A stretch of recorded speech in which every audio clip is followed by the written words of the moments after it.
Je me souviens encore de ce moment comme si c'était hier. Gravé dans ma chair avec la précision d'un scalpel. J'étais arrivé au domaine de Chantilly. Sous un soleil radieux de juin. Costume impeccable. Chèque généreux en poche, la moitié des frais du mariage. Comme convenu. Ma fille unique, Élise, rayonnante dans sa robe blanche, se tenait sur le perron du château. Je m'avançai, le cœur gonflé d'une fierté paternelle que rien n'aurait dû entacher. Mais elle leva la main, stoppant net mon élan. « Père, tu n'étais pas invité. » Lâcha-t-elle d'une voix froide, tranchante, devant les invités médusés.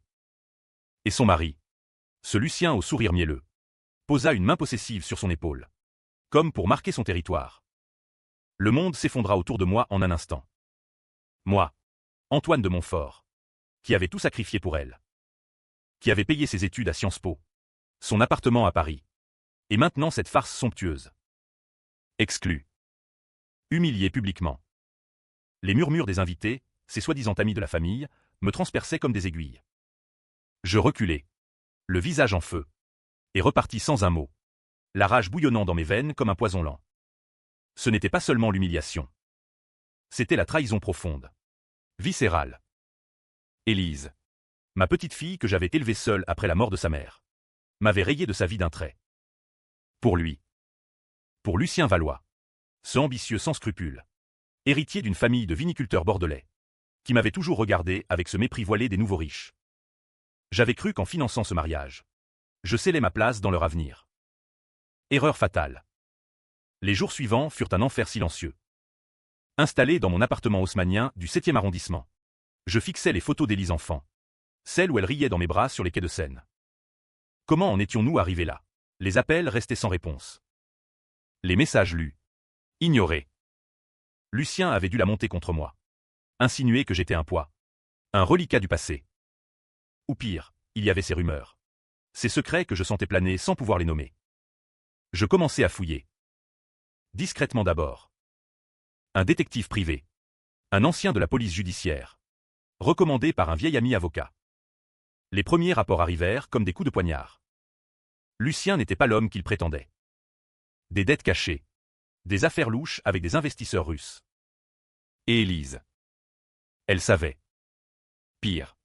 Elle participait. Ils avaient besoin de mon argent pour renflouer le domaine familial en perdition. Mon chèque n'était pas un geste d'amour, c'était une pompe à fric. La colère se mua en quelque chose de plus sombre. De plus froid. Une détermination glaciale. Je n'allais pas pleurer dans mon coin. Non. J'allais les détruire. Lentement. Méthodiquement.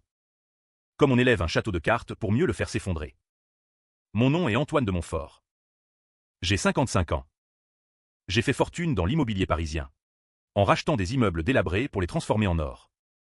J'ai toujours été un homme patient. Calculateur.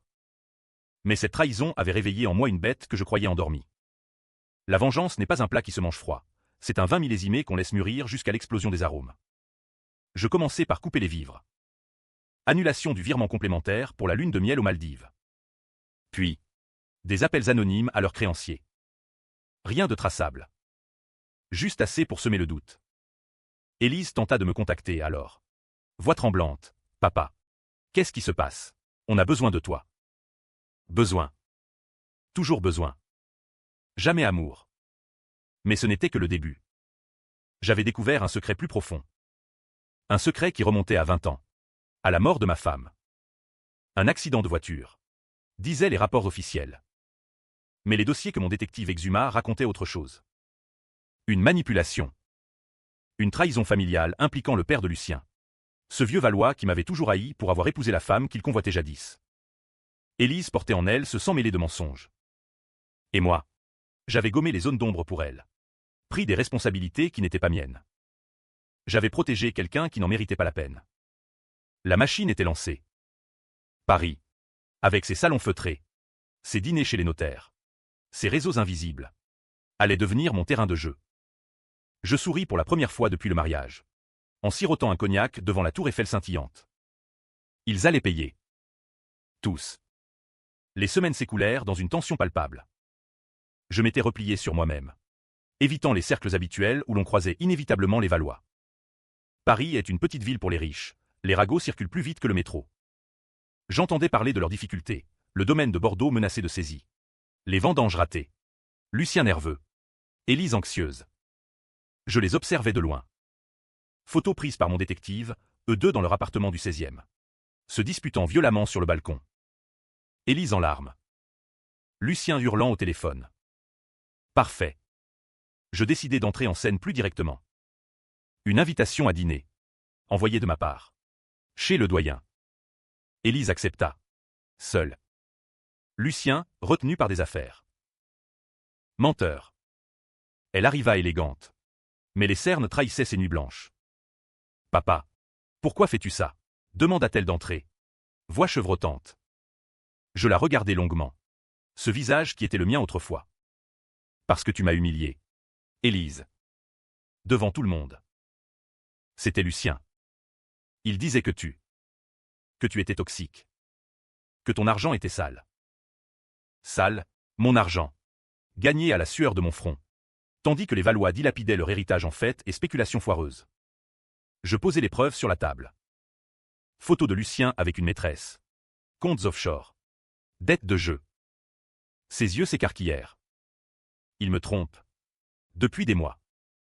Et il utilise ton nom pour emprunter. Elle pleura. Je la laissai pleurer. Pas de compassion feinte. C'était calculé. Aide-nous. Papa. Je vais le quitter. Quitter? Trop facile. Je secouai la tête. Non. Ma chérie. Tu vas rester. Et tu vas m'aider. Son regard horrifié. T'aider à quoi? À le détruire. Lentement. Je lui révélai une partie du secret. La mort de sa mère. Comment le père de Lucien avait saboté les freins de la voiture. Par jalousie amoureuse. Un accident, pour éliminer la rivale. J'avais découvert les preuves des années plus tard. Mais pour protéger Élise, je m'étais tu. J'avais même payé pour étouffer l'affaire. Prenant sur moi des soupçons infondés. Elle blêmit. Tu as porté le chapeau pour lui? Pour toi. Pour que tu grandisses sans haine. Mais maintenant, la haine était là. En elle aussi. Elle partit bouleversée. Je savais qu'elle parlerait à Lucien. Qu'il paniquerait. Parfait. Les coups suivants furent financiers. J'activai mes contacts à la banque. Blocage de crédit. Rumeurs savamment distillées dans les cercles vinicoles, les Valois en faillite imminente. Lucien m'appela. Furieux. Espèce de salaud. Vous nous ruinez. Moi, je ne fais que protéger mes intérêts. Tu as épousé ma fille pour son héritage. Non?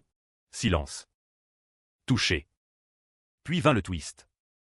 Élise, manipulée par Lucien, tenta de me faire chanter. Enregistrement de notre dîner. Menace de tout révéler si je ne payais pas. Je ris. Elle n'avait pas compris que j'enregistrais tout aussi. La guerre était déclarée. L'automne s'installa sur Paris. Gris et pluvieux. Miroir de mon âme. Les feuilles mortes des Champs-Élysées craquaient sous mes pas tandis que je marchais. Planifiant chaque coup. Élise oscillait entre rage et remords. Message contradictoire, je te hais, suivi de pardonne-moi. Lucien. Lui. Contre-attaquait. Un article anonyme dans le Figaro insinuant mes liens avec la mafia immobilière. Calomnie. Je ripostai par un coup magistral. Acquisition discrète de la majorité des dettes Valois. J'étais désormais leur créancier principal. Invitation au domaine de Bordeaux. Sous prétexte de négociation. Le château familial. Majestueux mais décrépit. Sous un ciel orageux. Lucien m'accueillit. Visage crispé. Élise absente, malade. Nous nous assîmes dans la bibliothèque. Bouteille de leur grand cru ouverte. Combien pour nous laisser tranquilles? Demanda-t-il. Tout. Le domaine. Votre nom. Votre vie. Il bondit. Vous êtes fou. Je sortis les preuves complètes sur la mort de ma femme. Son père impliqué. Preuves irréfutables, témoignages achetés autrefois. Maintenant libérés. Il pâlit. C'était un accident. Non. Meurtre. Et tu savais. Il n'y a. Mais je vis la peur. Élise surgit alors. Elle avait écouté. Confrontation explosive. Cri. Accusation. Elle gifla Lucien. Tu savais pour maman. Il balbutia. Elle se tourna vers moi. Papa. Finissons-en. Mais je vis dans ses yeux autre chose. Du calcul. Twist, elle jouait double jeu. Avec Lucien. Pour me piéger. Ils tentèrent de m'empoisonner. Le vin. Je l'avais anticipé. Verre échangé. Lucien but. Convulsion. Élise hurla. Je partis calmement. La police arriva. Lucien hospitalisé. Soupçon sur Élise. Elle m'appela du commissariat. Aide-moi. Papa. Non. Tu as choisi. L'hiver mordant enveloppa la France d'un manteau blanc. Lucien survécut, mais paralysé partiellement. Le domaine saisi. Vente aux enchères. Élise ruinée. Seule. Elle vint me supplier à Paris. J'étais manipulé. Il me battait. Me menaçait. Vrai, en partie. Mais elle avait participé. Je la laissai entrer. Récit larmoyant. Je lui révélai tout, j'avais gommé les preuves contre le père de Lucien autrefois. Payé pour un accident que j'avais provoqué moi-même? Non. Gros twist intermédiaire, la mort de ma femme était accidentelle. Mais j'avais laissé accuser le père Valois pour me venger d'une ancienne trahison. J'avais fabriqué des preuves. Élise était fruit d'une liaison de sa mère avec Valois père. Elle n'était pas ma fille biologique. Choc. Tu m'as élevé en sachant? Oui. Par amour. Mais tu as trahi ça. Elle s'effondra. Je la manipulai pour qu'elle témoigne contre Lucien. Affaire louche révélée. Prison pour lui. Mais elle. Brisée. Printemps. Renaissance factice. Élise tenta suicide. Sauvée. À l'hôpital. Confrontation finale avant climax. Pourquoi tant de haine? Père. Je révélai le secret ultime, j'avais tout orchestré depuis le début. L'exclusion au mariage, provocation calculée pour déclencher la chaîne. J'avais besoin de détruire les Valois pour un vieux crime, ils avaient ruiné mon père autrefois. Élise instrument. Mes amours résiduels. Chaos trao, elle décida de me tuer. Poison dans mon café. Je bus. Savais. Antidote pris avant. Elle avoua tout, elle m'avait haï depuis enfant. Influencée par sa vraie lignée. Bagarre. Elle tomba. Blessée gravement. Était torride. Élise en coma. Lucien en prison. Domaine mien maintenant. Je veille son lit. Remords, twist final, elle se réveille. Pardonne? Non. Elle révèle, le mariage. L'exclusion. C'était pour me protéger. Lucien voulait me tuer pour héritage. Elle avait simulé la trahison pour m'éloigner. Preuve, enregistrement. Tout était mensonge de ma part? Non. Mélange. Vérité, secret imbriqué. J'avais raison sur certains. Tort sur d'autres. Elle meurt. Ou vit. Fin ambiguë, je vends tout. Disparaît. Vengeance accomplie. Mais vide. Bitragique avec note controversée, la vengeance détruit le vengeur. Lecteur divisé, justifié ou monstrueux.